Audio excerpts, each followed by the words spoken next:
I think that we can start to play.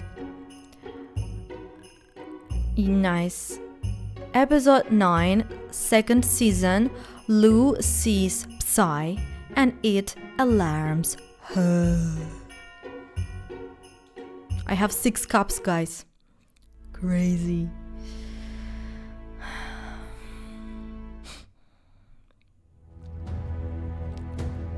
First declaration. The revision of decisions made by the public assembly can be initiated with a 2/3 majority vote by its members. Mistakes must be learned from and their lessons put into practice. Showing mercy toward them is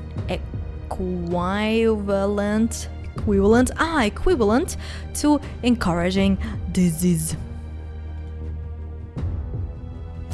Music a little bit too loud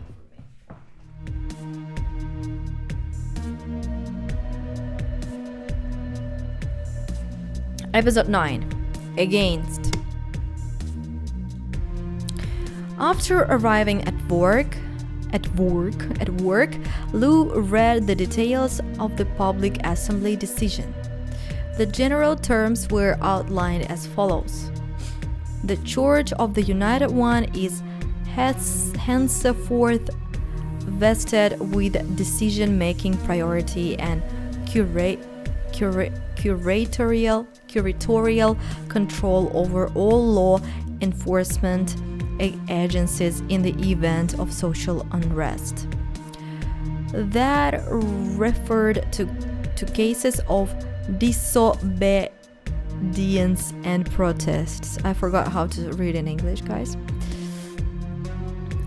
Additionally, the church would be supervising any institutions manufacturing dangerous or hazardous products.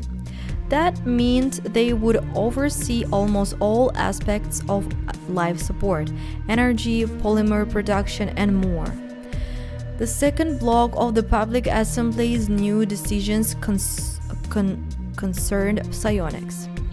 As of that day, psionics were not allowed to delay getting a job for more than a month after graduation. Their right to stop working was abolished. The only exception to this was dismissal due to old age. Breaks between jobs were not exceed a period longer than 2 months. Previously, the work conducted by psionics could only be influenced by the church. But from that day on, if they refused the clergy's proposal, they would instead receive an assignment from the council. The cherry on top, to say it in case words, was that from that moment toward, every psionic was required to work 3 hours per month for the benefit of society, their tasks decided according to their psi. Secular authorities would determine exactly what each job would entail.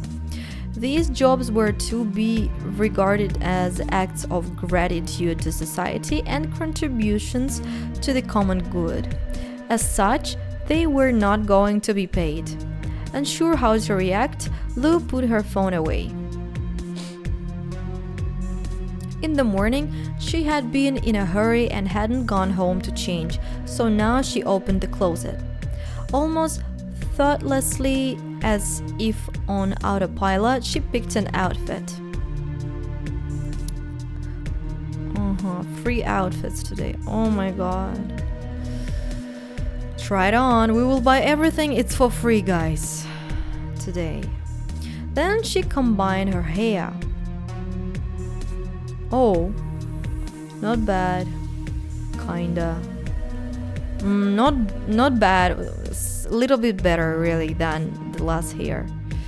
How to buy everything?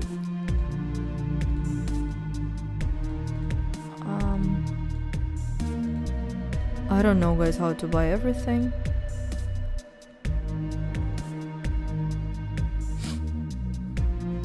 That's all. I can't buy everything. Okay. Hello, Morse. Welcome. Her phone vibrated. Lou read a message from Jonas. I'm obsessed. I'm not calling so I don't bother you at work. How are you?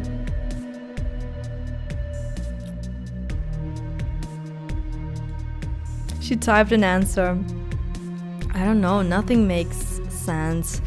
I think it hasn't sunk in yet. How about you? She saw his answer on the screen. Everything is fine. She suddenly wanted to smash something, break it, blow it to pieces. A chair quietly slid across the floor. Wary of her psy rushing out of her, Lou quickly pulled herself together and left the room. On the waiting room, Kay was scrolling through the news feed, reading someone's statements, a few soothing and inspiring speeches. As she sat down on the couch beside him, Lou tried to wrap her head around the new law to digest what had happened. Stone, frowning, was apparently doing the same thing. The partners looked at each other. Yeah, as you understood in the start, they said that the right of psionics are cutted a little bit. Like now psionics like really are becoming slaves. They will work for free. It's crazy. It's crazy. Hello. Naturally, Kay understood what she was thinking. He winked and gave her a smile, whispering, "We will get through this." Then he rubbed the bridge of his nose and stood up. "I'm going to the shooting range for an hour or two." "No problem." Да, я знаю. Lou realized then that she wasn't the only one filled with the desire to destroy things. Yes, I built my PC to play Romance Club. I don't know. I want to play this now. Скоро я буду играть в Ведьмака. У меня он есть. After finishing her urgent morning assignments, Danielle broke the silence that had taken over the room. These things that is happening right now, it's terrible. For her to say something like this while working for the church and the Inquisition, it's risky. Someone could overhear. Who knows how Hector would react? Would he report it? Can I make you some coffee? Да. Top. Lou didn't object. Lou's phone vibrated again. It was a call. Doggone hi. Hello, Lou. Are you okay? Well, as much as I could be with everything that is going on. Yes, I called Kita. She seems okay too. But I want to stop by. You never know. I know how Tina sometimes reacts to trouble. Jonas is on shift today. Yeah, I know. Thank you for taking care of her. What are you talking about? You know, you don't even need to mention it. Yes. How are you? I'm working. I'm not too bad, so don't worry. I built a PC also to write the music, and I'm making it now. And I built a PC to stream without lags, and I'm making it now. So everything works. Okay, I won't distract you. I'll call Tom and Irma again. I will let you know if anything crops up. Yeah, bye. As she ended the call, Lou glanced at Danielle. The secretary was immersed in her computer. Baretti passed by a couple of times, as did some of the other guards. Everyone tried not to look askance at the psionic, but none of them were too good at pretending. Or is this just my imagination? She had experienced something similar when she was branded. It always felt like everyone was staring at it. Then the feeling passed. But Lou still preferred to hide it under a bracelet or wristband. Now there was that feeling of disconnection again, a sense of alienation from those who weren't like her. Kay returned an hour and a half out later. Lou chuckled. It's crazy, guys. They are psionics. They have abilities. They can do magic, real magic. And society told them that it's bad. Like, no, you are the coolest people in the world. You can do magic. You have psi abilities. You can do magic. What are you talking about? And it's crazy. It's the same things that happened with women. All these life because of patriarchal things. They said that woman is not good enough, and like, you know what I'm talking about. Or in America last century in America, what happened with people. It's crazy. Psionics are amazing. It's cool. I also want to be a psionic. It's amazing. Well, Romance Club, Kay returned an hour and a half later. Lou chuckled. People want to control what they can't control, I guess. Yeah, true. They want to control something powerful.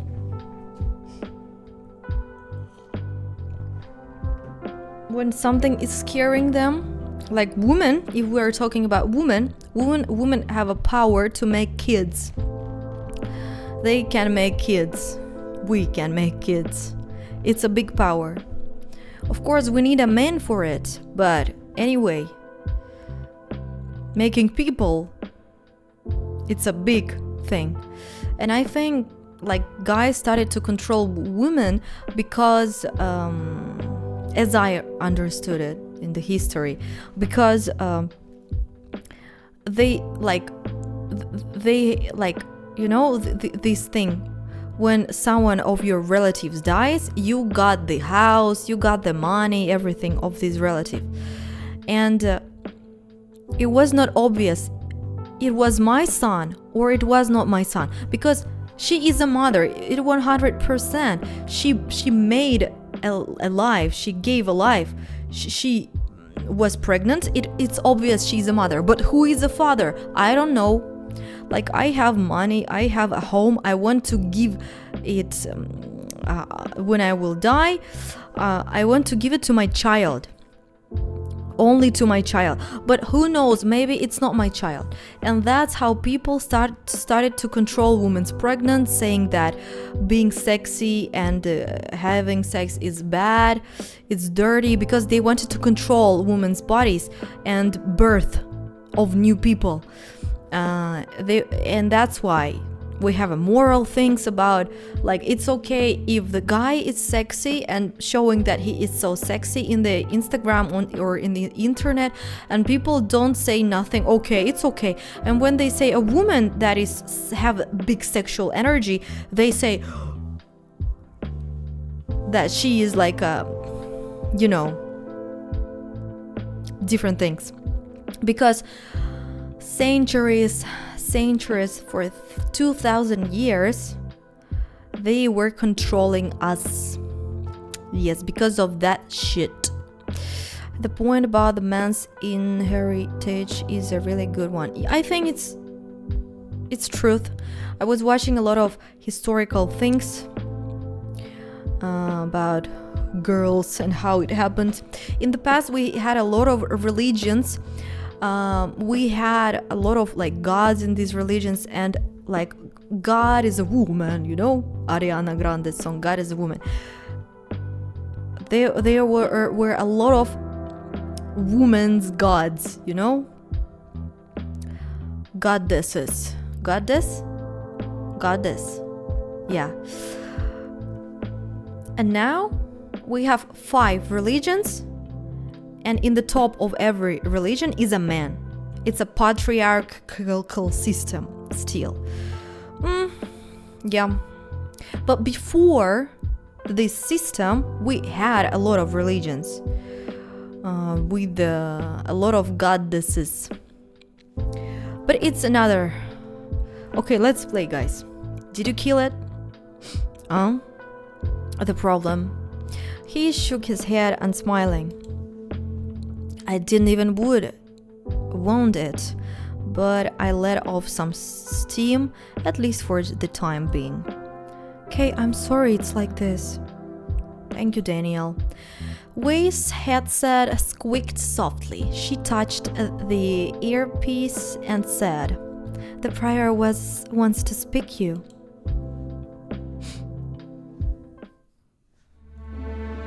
Martin glanced at the psionics as they entered. He silently pointed them in the direction of some plush armchairs as he continued to concentrate on reading the document in his hands. Kay and Lou went to the back of the office.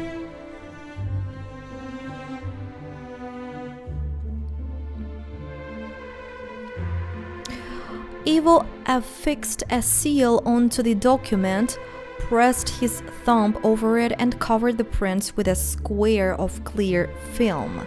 As he slipped the sheet into a folder, a few words flashed on it. Liquidate. Method. Closed. Execution. And below that, confirmed. Half a minute passed, and then the prior stood up, approached them, and sat down next to them in one of the chairs. There are certain things worth saying out loud. Lou had a couple of stinging words on the tip of her tongue, but Ivo raised his hand and she stopped herself. The law that passed in the condition under which the church is now able to expand its influence. It was a forced connection to the council. Without it, we wouldn't have achieved such a significant result. Ivo added flatly. It was a controversial and difficult decision. A sarcastic expression flashed across Lou's face. Excuse me, Monsieur Prior, difficult for us? Or for the vicar? Did he have any trouble sleeping after making that decision? Lou. I'm sorry. It's just... His icy gaze made Lou fall silent.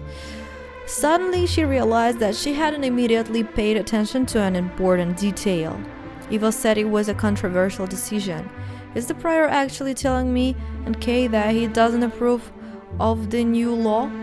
So you don't agree with Jean-Francois and the cardinals who made this decision? Come on, really? The desire to know for sure how to think of the man she had caught a bullet for prompted Lou to ask a rather direct question. By controversial, do you mean questionable? Martin just pursed his lips and blinked long and slow as in assent. Then he spoke again. It's a small consolation, but nevertheless I assure you that I will protect you from mandatory unpaid work. I will do the same for all psionics who serve in the assistance corps. For now, that's all I can do. Thank you, Monsieur Martin. Yes, this is encouraging. But, yes, forgive me. Speak. His keen eyes demanded that she continue. We have friends and acquaintances. Nobody will protect them. One way or another, this will affect every psionic. We're being treated like yet another resource again. Lou, that is the fate of all people under any authority. It's neither good nor bad. It's just a given. Psionic, unstable, pure, it doesn't matter. The interests of the individual inevitably yield to the interests of society. She wasn't yet ready to come to terms with what had happened. Will I ever be ready? Where the hell am I going with this? What choice do I have?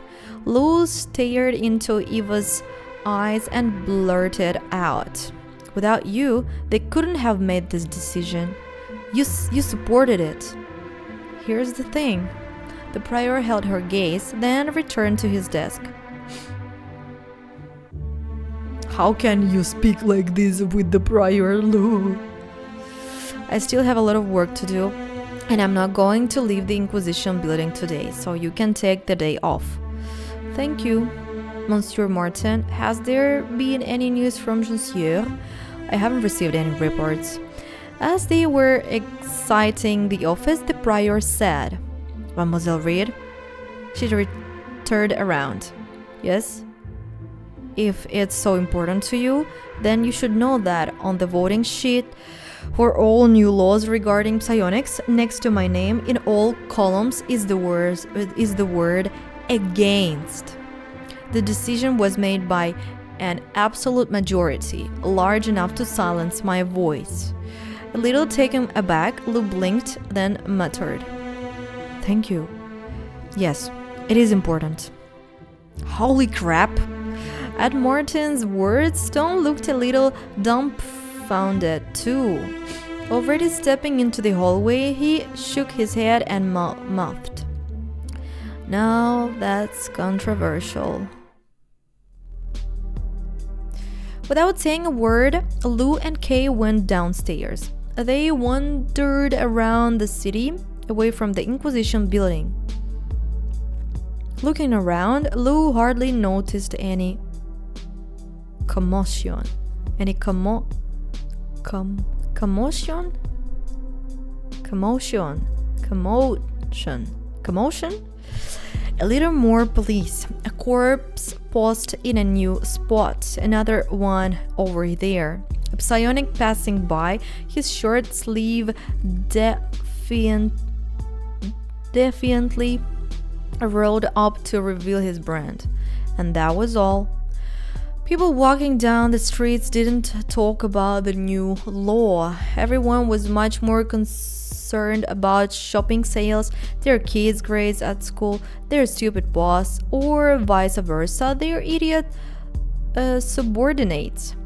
Whatever the case, no one in the center was worried about the problems faced by psionics.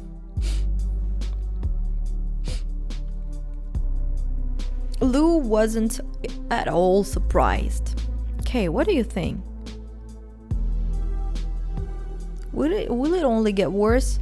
Will restrictions on our rights increase? What else can the council and the church agree on? How soon will the 3 hours of mandatory work turn into 5, 10, 40? In 1 year, 7 years, 20? Stone wasn't one to complain, but he didn't try to downplay the significance of these changes either. You're right, Lou, this is bad. No matter how you look at it.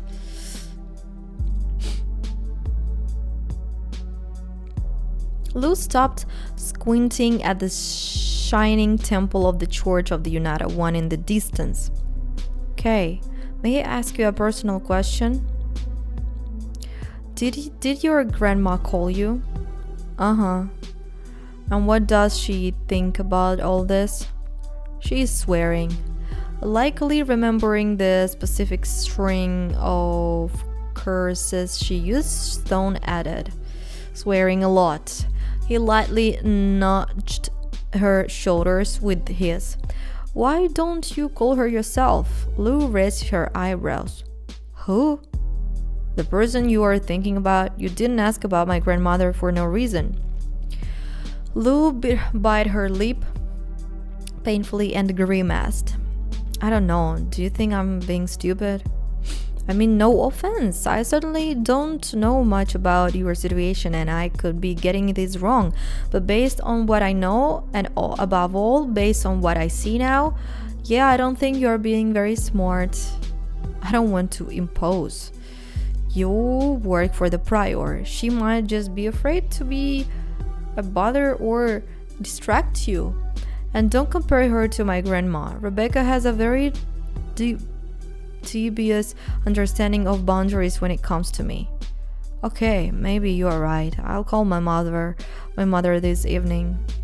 And you and your parents? She fell silent. Lou knew from first-hand experience how awful it felt when someone went praying into your soul. Sorry, forget I said anything, okay? It's okay. We exchange greetings on holidays when we remember. Once a year, though sometimes even less, we call each other. It's more out of a sense of duty than any desire to keep in touch. I became aware of their feelings early on in life. Once they realized this truth, my parents didn't try to pretend that they felt any differently, and for that I'm grateful.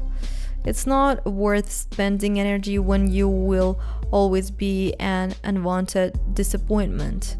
I wasn't alone. And your social group? Kay replied without a hint of self-pity, merely stating a fact. Empaths tend to have a lot of good buddies, but true friends are rare. People feel uncomfortable around us. Lou shrugged. Nonsense, I think it's easier this way, no mind games. I don't know. Do you want to have a friend empath?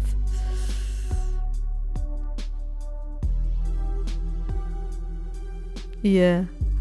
They walked for a short while and then stopped at a cafe. Kay had tea and Lou ordered boza.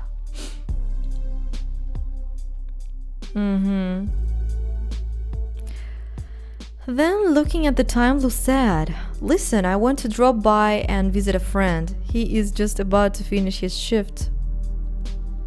Finally, we will visit Jonas, I hope. Are you worried about how he may react to the law? He probably wouldn't do anything stupid, but it's okay, I understand. Okay, see you tomorrow then. Jonas is very... Picking up her motorcycle from the parking lot, Lou thought that she should probably change clothes, but she didn't want to return to the Inquisition building.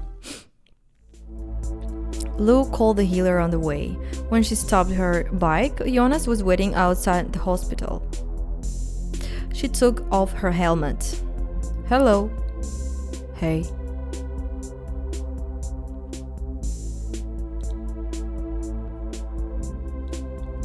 They looked at each other for a few seconds. After the night they had spent together, their dynamic felt unusual and strange. Stream, да? Stream? Да. Then Jonas said, "We're not children, are we?" And he kissed her.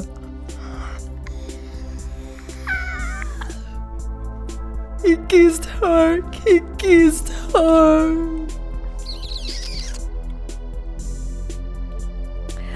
Lou reciprocated immediately.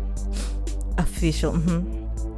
Their brief tenderness was interrupted by his words, which sounded like something between a question and a statement. So, no regrets. Lou shook her head. No regrets. How was your day? What do you mean? Jonas narrowed his eyes. Were you afraid I was writing revolutionary slogans on the walls of the hospital? I hate to disappoint you. The only bit of creative self-expression I got today was giving a grown haircut to a ticklish man in a cast. Was it fun? You bet. Anyway, I didn't discuss the law with anyone. Who even is there to talk to? He looked at her. How did you ride here in a skirt? Like I do in shorts. I tucked it under my butt and didn't drive too fast. Nice fabric, it doesn't wrinkle.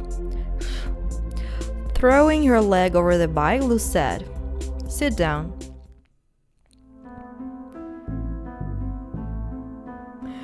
"I love being here." Jonas opened the fridge. "What would you like?" "Juice, if you have any." "Here." He sank down on the sofa, handing her a glass. "What do you think of all of this?" "Nothing civilized. At times like this, people usually say, 'I told you so,' isn't it? You have every reason to."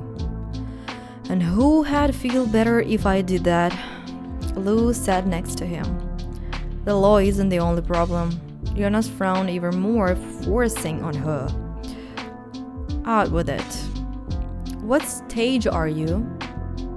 "According to official documents, 4th. In reality, well, 3rd. Perhaps bordering on the 2nd. Yes, guys, he is almost the 2nd. The 2nd, guys. He is very powerful healer." Lou stared at her friend with wide eyes. "Motherfucker, damn it! Why didn't you tell me?" "This is serious." "Yeah, there is a lot to think about."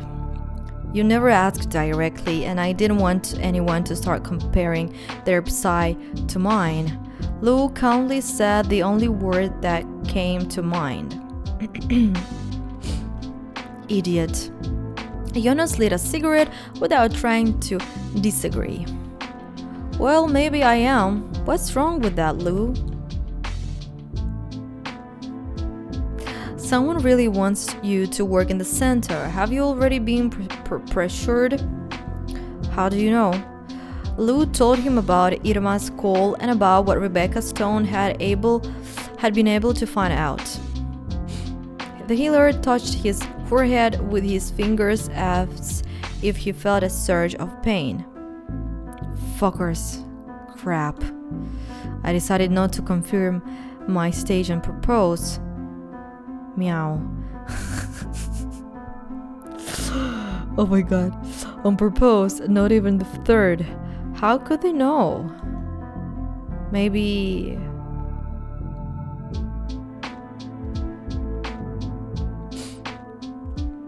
"They were watching you." "Why?"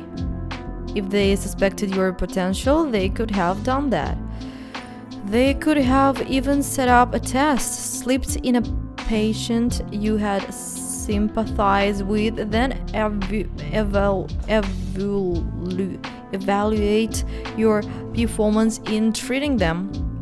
A healer with second stage abilities is a very valuable psionic. So they are targeting Irma. Kay's grandmother has taken care of everything for now. Tell her I said thanks if you get a chance." "Sure will, but it's impossible to tell how long it will last." Jonas rubbed his face with his hands. Damn. Before pushing his cigarette butt into the ashtray, he used it to light another. He watched the swirls of smoke rising into the air.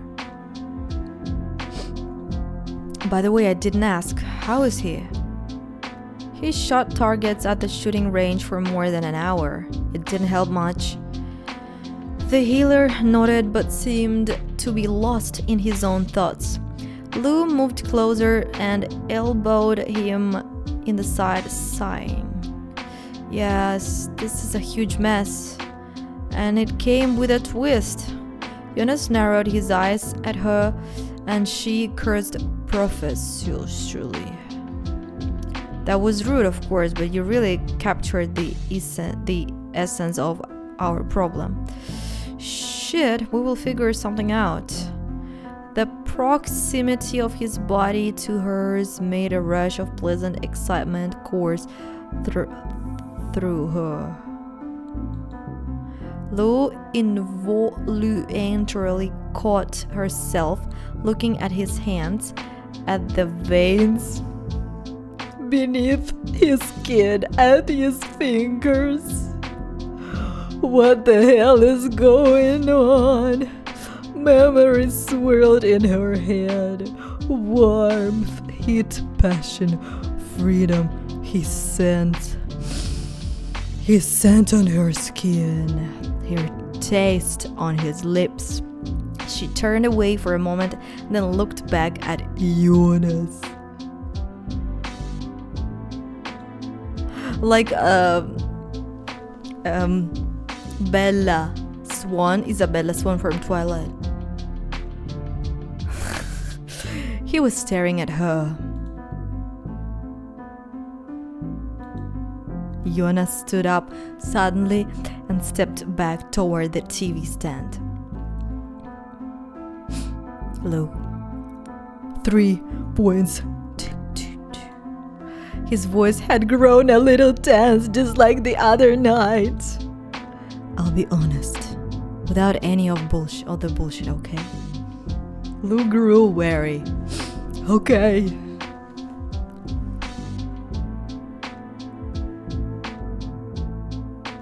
Jonas, what are you saying to me, Jonas? I want to. Lou wasn't sure if her reply was a confession to him or to herself. Me too. Now isn't the right time. You're driving me crazy. It's like a drug. You're like a drug for me. Oh, fuck it. She was already there in front of him, kissing him. She lifted his t-shirt almost desperately, wanting as much of his skin against her body as possible. Anything to reignite those powerful sensations that the morning had abruptly interrupted. Enraptured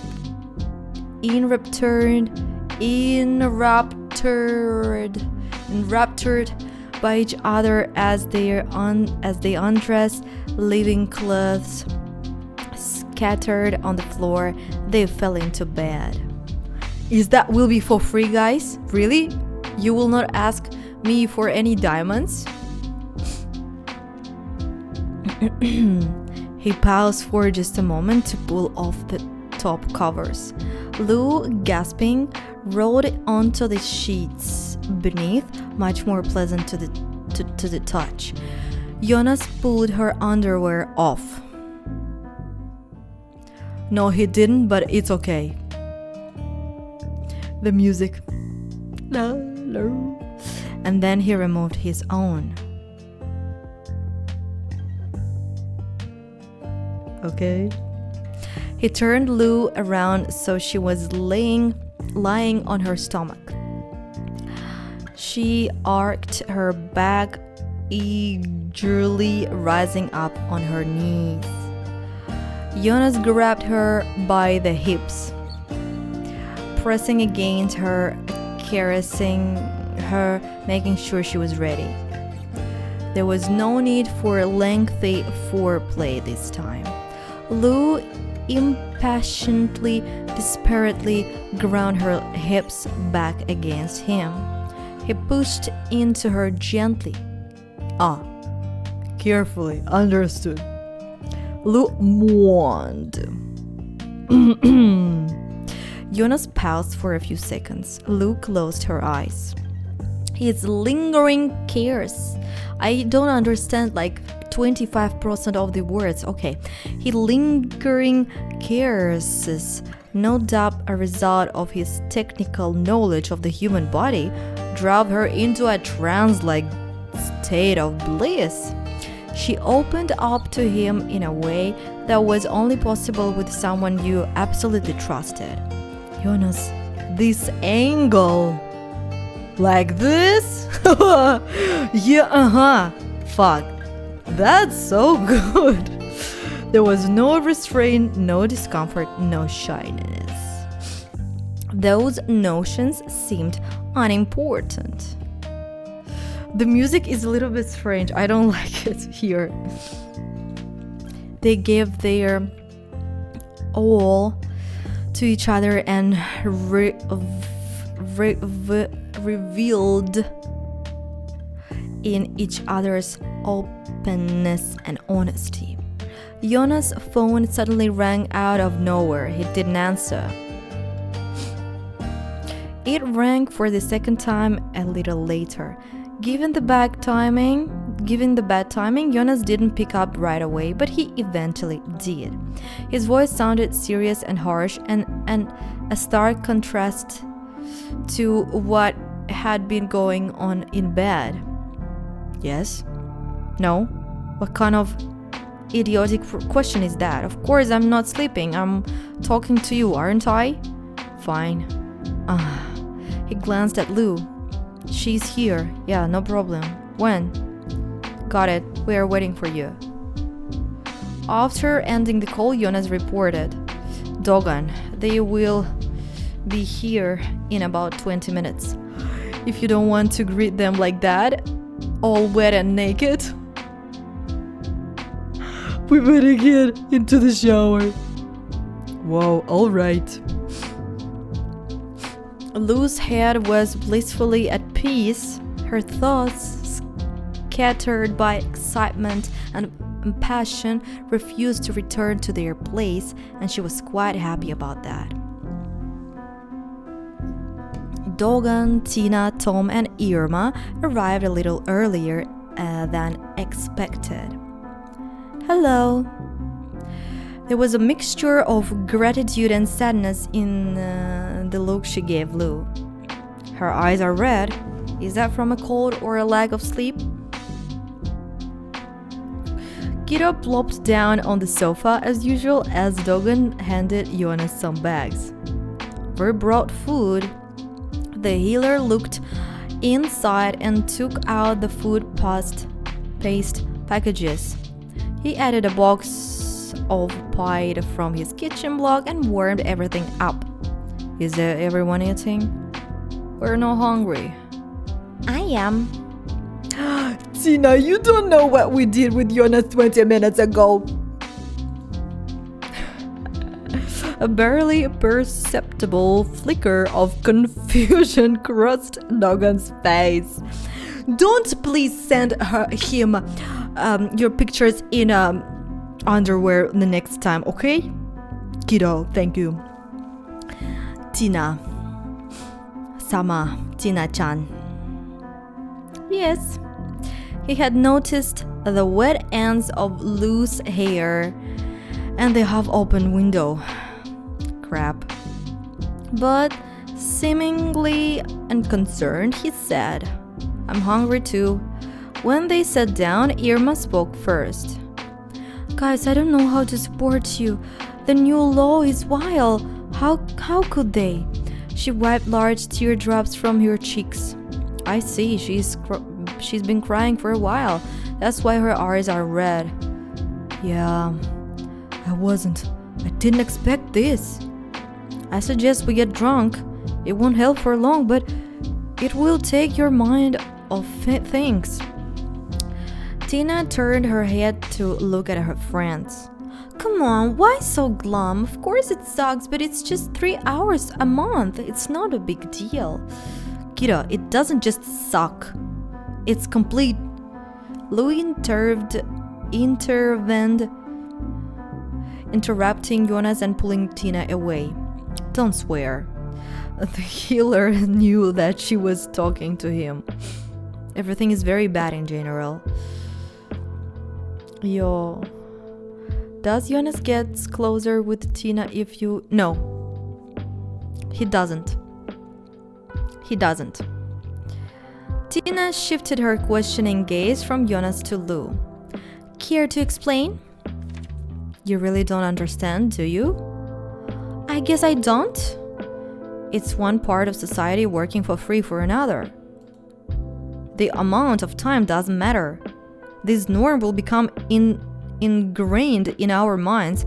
Gradually, ordinary people and then even psionics will begin to believe that there is nothing wrong with it.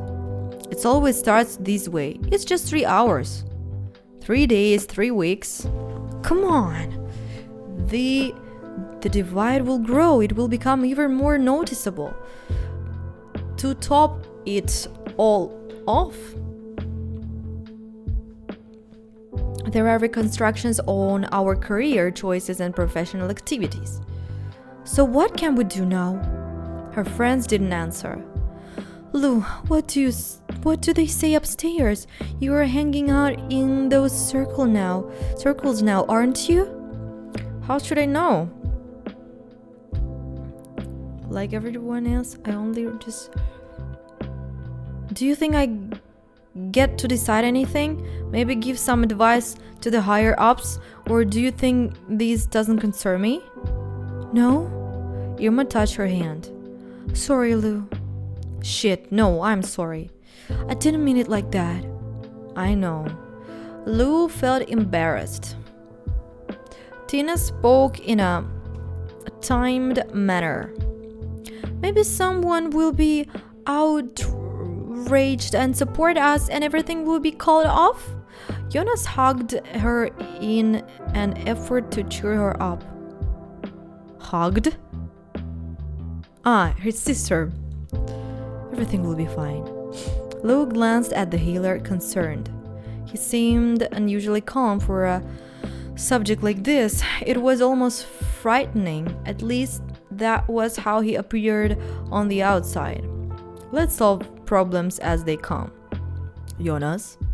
Jonas nodded toward Kido. According to the rules, someone is extra time to choose an occupation is coming to an end. Tina will have to decide on a job soon. You can find something to do at our place of work. It doesn't come with any special prospects, but the nature and fresh air are excellent and it's quiet. Well, if you join the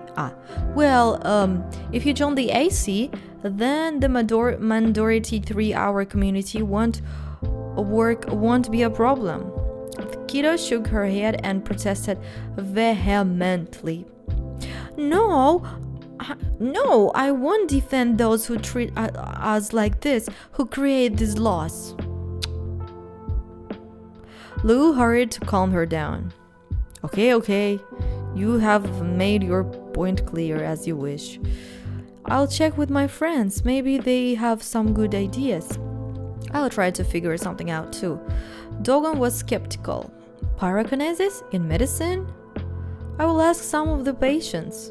Ah, I see. If his connections aren't limited to Shazam, maybe he can really help Tina get a good job. Why 6%? Ah, 53, okay. Lou really hoped so.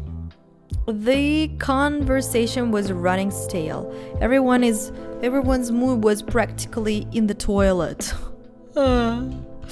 As a result, they didn't hang around long.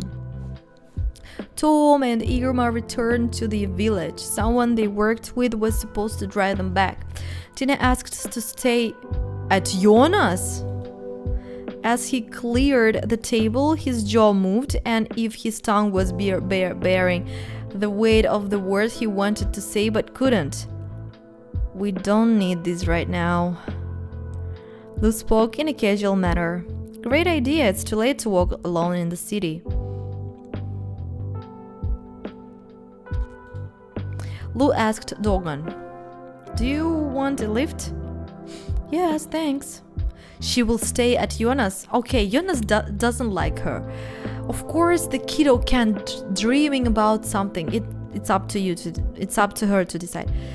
Okay, she just a little sister to him, I guess. She never had a chance anyway. Yes, she never had a chance. As they left, he looked at her and asked, hang on, how are you riding your bike in a skirt? Perfectly, let's go. Mom called at dawn. Lou cracked open her eyelids. Yes? I don't know your schedule. At a time like this, you definitely shouldn't be at work. You are not at work, are you?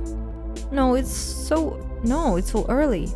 and asked a lot of questions, worry coloring her every sentence.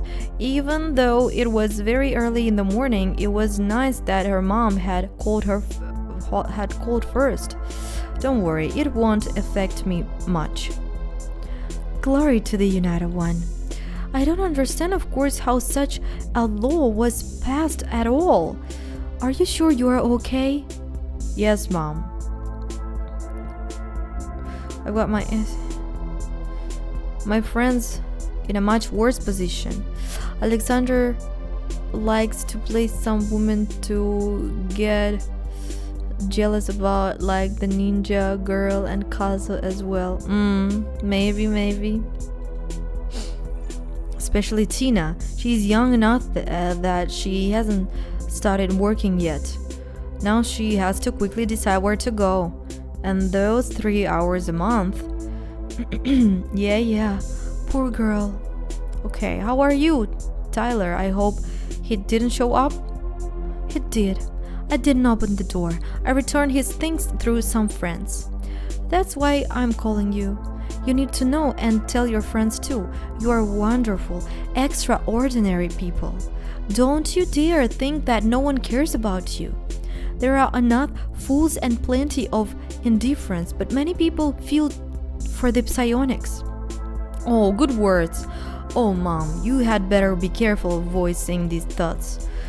After they were done speaking, Lou put down her phone and sighed. I'm not going to be able to sleep after this. When will I go to sleep, The next few days were incredibly busy and passed without news. Martin barely sat in his office. He constantly traveled to different properties of the Inquisition and the AC. In the evenings, Lou attended psi training and modeling classes. After the latter, she felt the urge to pierce Barretti's forehead with a stiletto heel, since he was the one who had signed her up for that. You want to be on top. Every now and then, personal thoughts crept into her head. Lou tried not to let them torment her, but that was mostly to no avail. Jonas, you have been around for a long time. Why now? Why is it this hard? One evening, Dogan called her. He was buying a table and stumbled upon a store with substantial discounts. Several collections of decent furniture were sold at bargain prices. Okay, today is a free day for shopping, but what about furniture? Now, waiting to pass up a sale like that, Lou decided to buy something too. Buy Onyx furniture.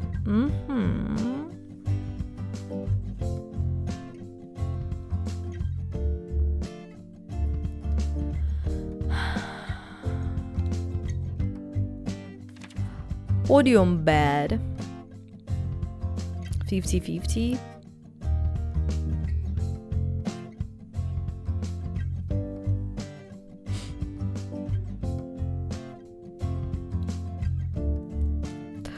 Red accent. No.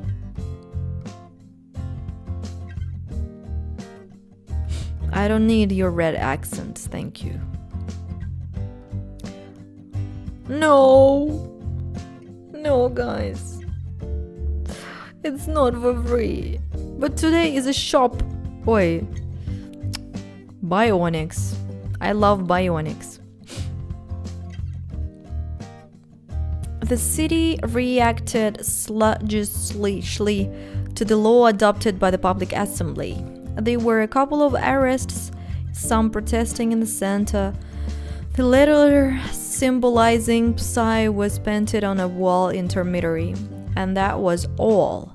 Most people were more worried about potential staff changes at companies that had been reassigned to church administration. The days almost merged into one.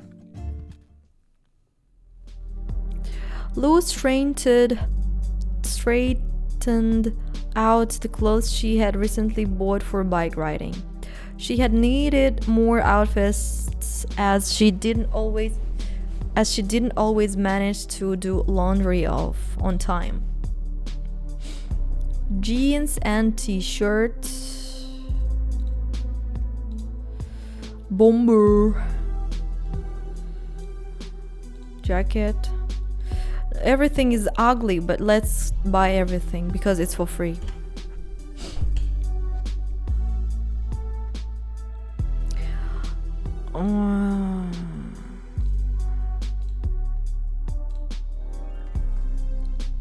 This will do. When she arrived at work, Lou was planning to change into something more appropriate as usual, but she didn't make it to the closet. Danielle told her that Martin said to see him as soon as she showed up. Hello. The prior gestured for her to sit opposite him. Good morning. Lou, let me ask you a question. Is everything all right at home? There was a minor incident. Someone wrote an insult on the wall next to my door. I wiped it off. I should have told Baretti, I guess. It's just that the news about the law was announced the following day, so I completely forgot. It's only been a short while, less than a week. Is that why you called? Yes, Hector should be informed, but I'm not talking about that. I'm sorry to have to ask this. What happened in your family? My stepfather left my mother. Left? She sighed. To be exact, I kicked him out. Based on Stone's tip, an investigation was launched to either confirm or deny Tyler's attempt to steal from his workplace, the mine. Oh. The suspicion wasn't confirmed. However, during the interrogation, a not quite standard question was asked, inquiring whether he had ever committed any criminal offense. Your stepfather's answer didn't satisfy the empath present at their interrogation. Was Tyler interrogated with an empath present? Yes, he serves in the AC and wasn't far away, so he was called in. The interrogator put pressure on Tyler, and he told him about your conflict and what prompted it. Lou closed her eyes for a moment. Do many people know? Of course, in such cases, maximum confidentiality and factfulness are majority.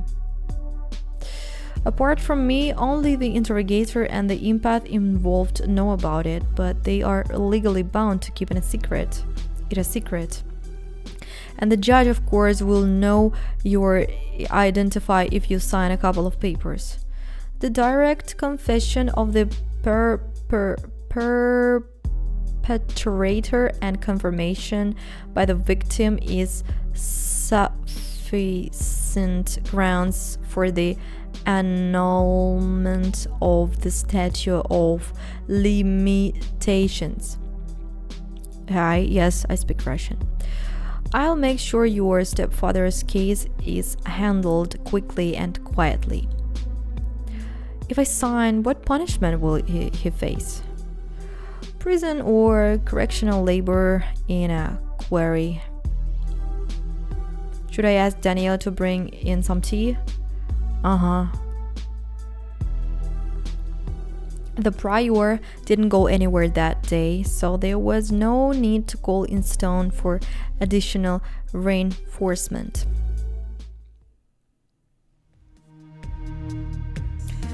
But in the evening, Lou went to Kay's house. She rang the doorbell. He opened it and smiled. Hello, come on in. Do you want to eat something?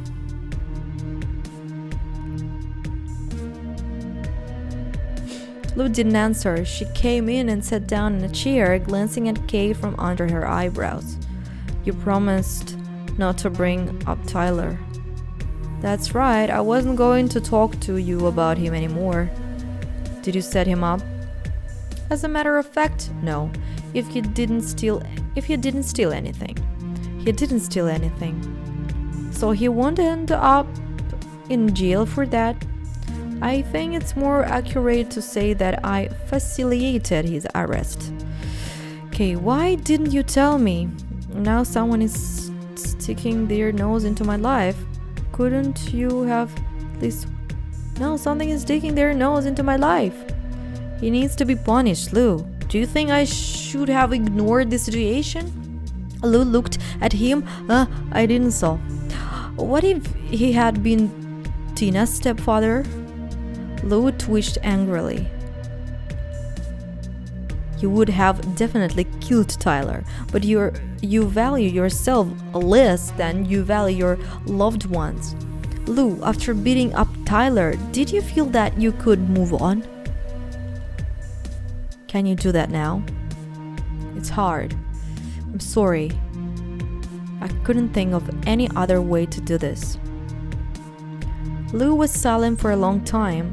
Stone looked into her eyes, speaking again. I'm sorry, Lou. I never meant to hurt you. In any case, the final decision is up to you.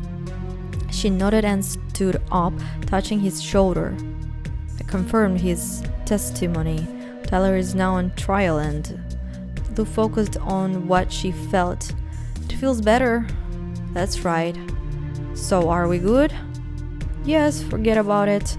I just want to blow off steam. I'll go for a drive before bed. Lou pulled up to 24-hour liquor store. She was hiding a bottle under the motorcycle seat when she noticed something interesting out of the corner of her eye. Someone was plugging a tablet into a holographic projector showing an advertisement. It was nothing out of the ordinary. Advertising. I forget, guys. After all, was most likely to be changed at night. However, everyone knew that images were uploaded to CD projectors remotely, and repair technicians wear overalls and don't constantly look around to check their surroundings. Is that a hacker or what? Shrugging her shoulders, Lou moved to turn on her engine. Some random person messing with public property wasn't her concern. And then suddenly, the hologram flickered, changing its projected image to Psy. The man pulled the cord out of the port and, stashing his tablet under his clothes, walked away quickly. Lou watched in fascination as the images on other street advertisements changed to the same symbol, Psy.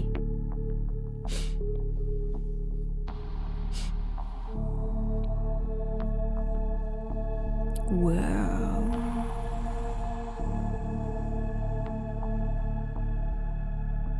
Sorry.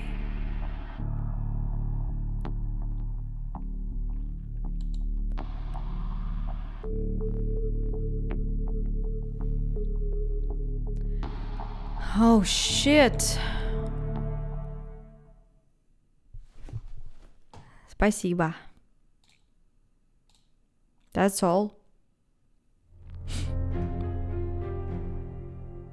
We don't need a control, we need an impulse. Okay. We ended.